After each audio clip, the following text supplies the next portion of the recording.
Hey guys, I just wanted to show you guys a comparison between the iPhone 5S all the way down to the 2G. Now I have done a video like this last year with the release of the original iPhone 5 and I really like this, so here we go. Now in advance I do apologize for the number of hands on the screen. I had to get some people to help me with this. But here is the original shutdown test on all devices. I'm going to let go at the exact same time. So there it goes. Surprisingly, the 3GS was first, followed by the 3G, then the 4, and then the 2G. There's something about iOS 6 and lower that actually makes the shutdown time a lot faster than iOS 7.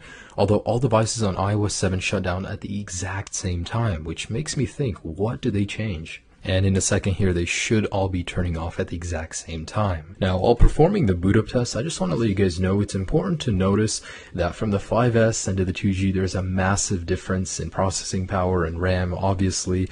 Also, the software is different, so that could majorly affect this. Now, I wasn't too surprised because the 5S, of course, came in first, followed by the 5 and 5C. What came next was actually pretty surprising. And just to let you guys know, all of these devices are freshly restored, non-jailbroken, completely stock. So the 5C and 5 was followed by the 4S, and surprisingly the 2G came before the iPhone 4, then the 3GS, then the iPhone 4, and then the iPhone 3G at long last. That was actually really surprising for me to see because these are all running the latest firmwares, and the 2G is obviously not as powerful as the 4.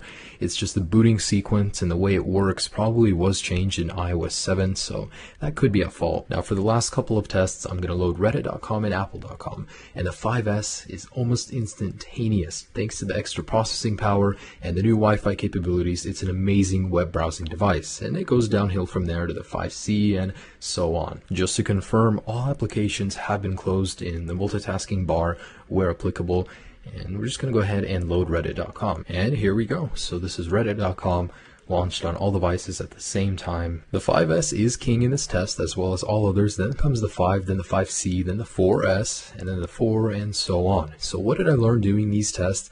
I learned that the amount of processing power is greater, of course, as the generation goes on, but it's marginally less noticeable the higher you go. So if you have a 5, I wouldn't really recommend upgrading to a 5S just based on the fact that you want an extra little bit of power because it has an amazing amount of power as it is. If you're always upgrading to the latest and greatest just based on that little spike in power, this video I just showed you guys that it isn't even that noticeable in your day-to-day use. So these videos I always enjoy making, guys. I really hope you guys liked it as well.